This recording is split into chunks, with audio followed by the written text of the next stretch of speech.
नमस्कार मित्रांनो, मी प्रफुल्ल एज्युकेट भारत या युट्यूब चॅनल मध्ये आपल्या सर्वांचं स्वागत आहे। मित्रांनो, सध्या महाराष्ट्रामध्ये युडेस प्लस च्या स्टुडंट पोर्टल वर अपार आयडी जनरेशन करण्याचं काम सुरू आहे आणि हे अपार आयडी जनरेट करताना माझ्या शिक्षक मित्रांना, मुख्याध्यापकांना काही अडचणी येत आहेत। त्या सर्व अडचणी सोडवण्यासाठी, त्या अडचणींचं निराकरण करण्यासाठी आणि त्यावर परफेक्ट सोल्युशन देण्यासाठी मी हा व्हिडिओ तयार करतो आहे। जवळपास 17 ते 18 वेगवेगळे इश्यूज मी या व्हिडिओमध्ये कव्हर करतो आहे। माझी आपणास विनंती आहे की हा व्हिडिओ आपण पूर्णपणे पाहावा। आपल्या सर्व समस्या मी इथे सोडवणार आहे, एकही समस्या आपली शिल्लक राहणार नाहीये। तत्पूर्वी व्हिडिओ सुरू करण्यापूर्वी माझी आपणास विनंती आहे की या व्हिडिओच्या खाली जी सबस्क्राइब बटन आहे त्या बटनवर आपण क्लिक करावं आणि मला प्रेरणा द्यावी। तर चला मित्रांनो, आपण सुरू करूया।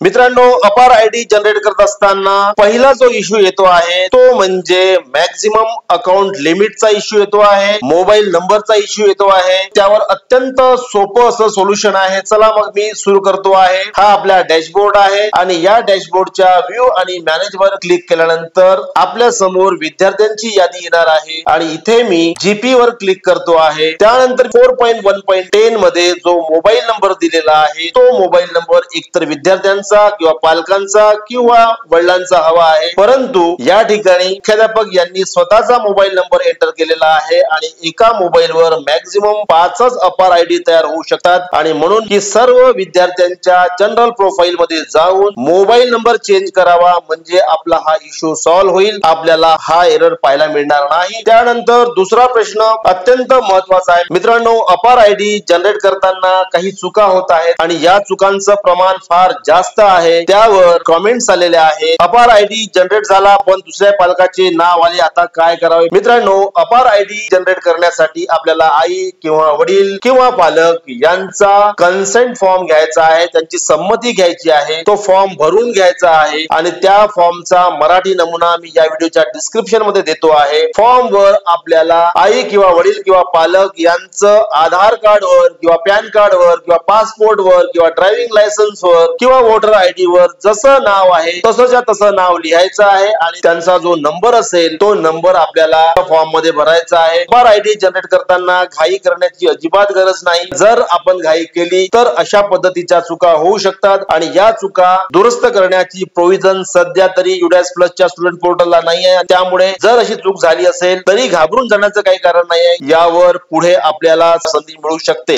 तिसरी क्वेरी आहे, तिसरा प्रश्न आहे की स्कूल रेकॉर्डला नाव वेगळे आहे आणि आधारवर नाव वेगळे आहे, तर काय करावं। स्कूल रेकॉर्डला नाव चुकलं आहे आणि आधारवर नाव बरोबर असेल तर काय करावं, त्यावर मी आपणास परफेक्ट सोल्युशन देतो आहे। मी लिस्ट ऑफ ऑल स्टुडंट्स वर जातो आहे, ऍक्टिव्ह स्टुडंट वर मी क्लिक करतो आहे आणि एक विद्यार्थी ओपन करतो आहे। विद्यार्थी ओपन झाल्यानंतर मी इथे 4.1.1 आणि 4.1.8 यामध्ये आपल्याला खूप काळजी घ्यायची आहे। त्यावर जर आपण लक्ष दिलं तर आपली कोणतीही चूक होणार नाही। 4.1.1 मध्ये जर चूक झाली असेल तर ती चूक जिल्हा स्तरावर किंवा शाळा स्तरावर दुरुस्त करता येऊ शकते। 4.1.1 मध्ये जर स्पेलिंगच्या एखाद्या अल्फाबेट मध्ये चूक झाली असेल तर ती चूक दुरुस्त करण्याची प्रोव्हिजन मुख्याध्यापक यांच्याच लॉगिनला उपलब्ध आहे, परंतु 2 किंवा त्यापेक्षा जास्त अल्फाबेट मध्ये जर चूक झाली असेल तर ती चूक दुरुस्त करण्याची प्रोव्हिजन जिल्हा स्तरावर आहे। जिल्हा स्तरावर असलेले कम्प्युटर प्रोग्रामर आपली ही माहिती दुरुस्त करून देऊ शकतात। परंतु मित्रांनो, 4.1.8 मध्ये म्हणजेच आधारवरचं नाव आपलं जर अचूक असेल आणि 4.1.1 मध्ये नाव चुकीचं असेल तर या ठिकाणी आपण ती चूक दुरुस्त करून घेऊ शकतो। जिल्हा स्तरावर आपल्याला एक फॉर्म आहे, तो फॉर्म भरून द्यावा लागेल आणि ती चूक दुरुस्त होऊ शकते। परंतु मित्रांनो, अपार आयडी जनरेट करत असताना एक्साइटमेंट मध्ये आपण अपार आयडी जनरेट करू नये। 4.1.8 मध्ये जर आपल्याला चूक दिसत असेल तर मात्र आपण अजिबात अपार आयडी जनरेट करू नये, यामुळे चुकीचा अपार आयडी जनरेट होईल. त्याच्यानंतर मित्रांनो, समजा जर आपल्या विद्यार्थ्याच्या जेंडर मध्ये म्हणजे 4.1.2 मध्ये किंवा त्याच्या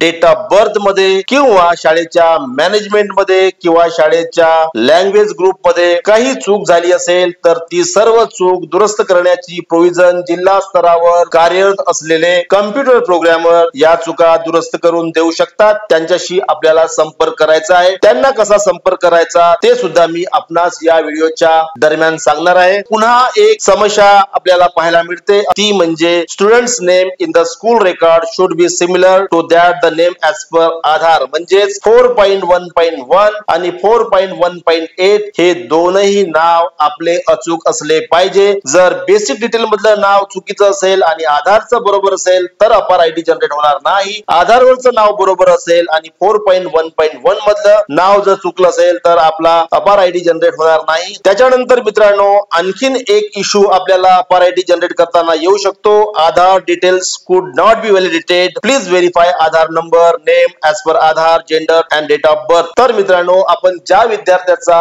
अपार आयडी जनरेट करत आहोत त्या विद्यार्थ्याचं आधार व्हॅलिडेशन होणे आवश्यक आहे. जर त्या विद्यार्थ्याचं आधार व्हॅलिडेट झालेलं नसेल तर मात्र आपण त्याचा अपार आयडी जनरेट करू शकत नाही. आणि ते व्हॅलिडेशन करण्यासाठी आपल्याला ऍक्टिव्ह स्टुडंट्स वर जावं लागेल आणि त्या विद्यार्थ्याच्या नावासमोर असलेल्या व्हॅलिडेट आधार या बटनवर आपल्याला क्लिक करावं लागेल. आणि जर आपल्या समोर व्हेरीफाईड फ्रॉम UIDAI अशा पद्धतीचा मेसेज उपलब्ध असेल तर त्या विद्यार्थ्याचा आधार व्हॅलिड झालेला आहे आणि या विद्यार्थ्याचा अपार आयडी तयार करायला कोणतीही अडचण नाही. त्यानंतर मित्रांनो, आणखीन एक क्वेरी आहे, students name in the school record should be similar to that of name as per Aadhaar. हा सुद्धा सेम प्रश्न आहे. आधार कार्डवर असलेलं नाव म्हणजेच 4.1.8 मध्ये असलेलं नाव आणि 4.1.1 मध्ये असलेलं नाव हे सारखं असलं पाहिजे तरच आपला अपार आयडी जनरेट होणार आहे. त्याच्यानंतर मित्रांनो, पुन्हा एक एरर आपल्याला पाहायला मिळू शकतो आणि तो म्हणजे could not connect to the service, please try after some time. मित्रांनो, हा सर्व्हर एरर आहे. आपण ज्या ठिकाणी काम करत आहात त्या ठिकाणी जर नेट स्लो असेल तर अशा वेळेस आधारच्या सर्व्हरला किंवा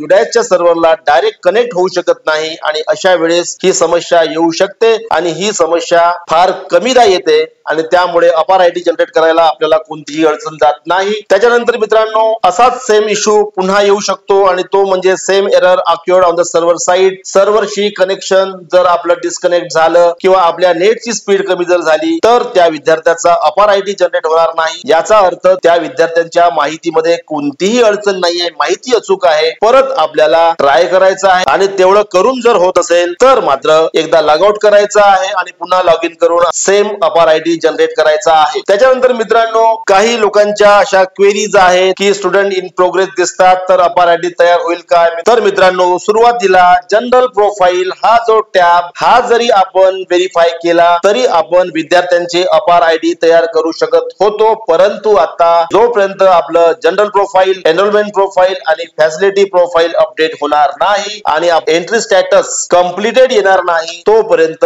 आपण विद्यार्थ्यांचा अपार आयडी तयार करू शकणार नाही. पुन्हा मित्रांनो, आणखीन एक समस्या असू शकते की आपल्याकडे विद्यार्थ्यांची माहिती भरलेली आहे परंतु त्या विद्यार्थ्याचा आधार आपण एंटर केलेला नाही. अशा केस मध्ये अपार आयडी जनरेट करू शकत नाही. तर त्यानंतर मित्रांनो, मी लिस्ट ऑफ ऑल स्टुडंट्स वर येतो आहे. ऍक्टिव्ह स्टुडंट्स वर क्लिक केल्यानंतर आपल्या समोर विद्यार्थ्यांची यादी पाहायला मिळणार आहे आणि या यादीमध्ये विद्यार्थी आधार व्हॅलिडेट आहेत की नाही ते आपल्याला पाहता येईल. इथे बघा, मी आपणास एक विद्यार्थी शेअर करतो आहे आणि या विद्यार्थ्याचा आधार मिसमॅच आहे आणि त्यामुळे या विद्यार्थ्याचा अपार आयडी आपण काढू शकणार नाही. त्याचबरोबर समजा जर या विद्यार्थ्याकडे आधार कार्ड नसता तर सुद्धा आपण त्या विद्यार्थ्याचा अपार आयडी जनरेट करू शकणार नाही आणि त्यामुळे अपार आयडी जनरेट करण्यासाठी आधार कार्ड असणे आवश्यक आहे आणि त्याचबरोबर आधार कार्ड वरची माहिती अचूक असणे आवश्यक आहे. जर मित्रांनो 4.1.1 मध्ये थोडं नाव चुकलेलं आहे आहे आणि 4.1.8 मध्ये सुद्धा थोडं नाव चुकलेलं आहे आणि अशा केस मध्ये जर आपण खात्री केली नाही आणि अपार आयडी जनरेट करण्याचा प्रयत्न केला तर अपार आयडी जनरेट होणार आहे आणि तो चुकीचा होणार आहे। आणि म्हणून मित्रांनो, एज्युकेट भारतच्या माध्यमातून मी 3 व्हिडिओ आपणास शेअर केलेले आहेत। ते व्हिडिओ आपण परिपूर्ण पाहून घ्या,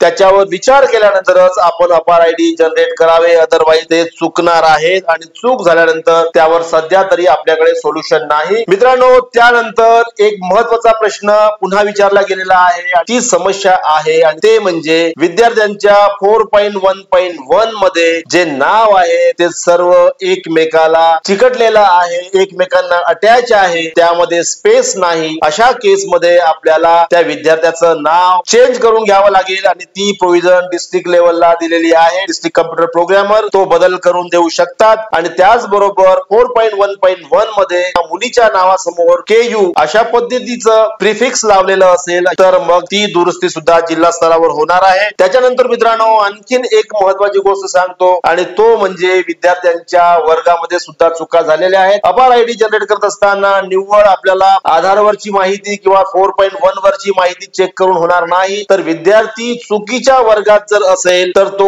वर्ग सुद्धा आपल्याला बदलावा लागेल। तो वर्ग बदलण्याची प्रोव्हिजन सुद्धा डिस्ट्रिक्ट लॉगिन ला आहे। इव्हन एखादा विद्यार्थी जर इनॅक्टिव्ह असेल तर त्या इनॅक्टिव्ह विद्यार्थ्याला ऍक्टिव्ह करण्याची प्रोव्हिजन डिस्ट्रिक्ट लेवलला आहे। जर विद्यार्थी 12वी मध्ये दिसत असेल आणि तो 11वीचा असेल तर 11वीत नेण्याची प्रोव्हिजन डिस्ट्रिक्ट लॉगिन ला आहे। जर विद्यार्थी 8वी मध्ये असेल आणि तो 10वीत दिसत असेल तर त्याला मागे आणण्याची प्रोव्हिजन सुद्धा डिस्ट्रिक्ट लॉगिन ला आहे। त्यामुळे अशी जर समस्या उद्भवत असेल तर त्या विद्यार्थ्याचा अगोदर क्लास चेंज करून घ्या आणि त्यानंतरच अपार आयडी जनरेट करून घ्या। मित्रांनो, अपार आयडी जनरेट करत असताना आपल्याला वर्ग सिलेक्ट करायचा आहे, त्याच्यानंतर सेक्शन सिलेक्ट करायचा आहे आणि जेव्हा आपण एखाद्या विद्यार्थ्याच्या नावासमोर जनरेट बटन वर क्लिक करू त्यावेळेस ऍक्च्युअल आपल्या अपार आयडीचं काम सुरू होणार आहे आणि अशा केस मध्ये आपल्याला या ठिकाणी त्याच्या वडिलाचं, आईचं किंवा पालकाचं नाव एंटर करायचं आहे आणि ते वडील आहेत की आई आहेत ते सिलेक्ट करायचं आहे आणि त्यांचा आपण कोणता प्रूफ जोडणार आहोत तो प्रूफ आपल्याला सिलेक्ट करायचा आहे आणि त्या प्रूफचा नंबर या ठिकाणी एंटर करायचा आहे। या ठिकाणी आपल्याला शाळेचं किंवा गावाचं नाव टाकायचं आहे आणि इथे डेट एंटर करायचं आहे। परंतु मित्रांनो, जसं या ठिकाणी मुख्याध्यापक यांचं नाव आलेलं आहे आणि हे नाव जर चुकीचं असेल किंवा हे नाव जर अर्धवट असेल तर अशा केस मध्ये या नावामध्ये बदल करण्याचे अधिकार मुख्याध्यापक यांनाच आहे। त्याबाबतचा व्हिडिओ सुद्धा एज्युकेट भारतच्या माध्यमातून मी तयार केलेला आहे। पण परत सांगतो, आपल्याला युडास पोर्टलला आल्यानंतर log in for school directory and user management या ठिकाणी लॉग इन करून आपण आपल्या शाळेच्या मुख्याध्यापक यांचं नाव, मोबाईल नंबर, त्यांचा ईमेल आयडी चेंज करू शकतो आणि हा बदल करणे फार आवश्यक आहे। त्याच्यानंतर मित्रांनो, आता महत्त्वाच्या विषयावर मी येतो आहे आणि तो म्हणजे डिस्ट्रिक्ट लेवलला संपर्क कोणाला करायचा। मित्रांनो, डिस्ट्रिक्ट लेवलला संपर्क करण्यासाठी प्रत्येक मुख्याध्यापक यांच्या लॉग इनला त्यांचं नाव आणि त्यांचा मोबाईल नंबर दिलेला आहे आणि तो बघण्यासाठी आपल्याला स्कूल डिटेल्स वर क्लिक करावं लागेल, स्कूल प्रोफाइल वर क्लिक करावं लागेल आणि इथे क्लिक केल्यानंतर राईट साइडला व्ह्यू एमआयएस डिटेल आहे आणि इथे आपल्याला आपल्या जिल्ह्याचे जे कम्प्युटर प्रोग्रामर असतील त्यांचं नाव आपल्याला पाहायला मिळेल आणि तालुक्याचे जे ब्लॉक एमआयएस कोऑर्डिनेटर आहेत त्यांचं नाव आणि त्यांचा मोबाईल नंबर सुद्धा पाहायला मिळेल। यांना संपर्क करून आपण युडास प्लस मध्ये अनेक बदल करून घेऊ शकता। मित्रांनो, डिस्ट्रिक्ट लेवलला कॉन्टॅक्ट करताना नेमकी कोणती माहिती सबमिट करायची आहे त्यासाठी आपल्याला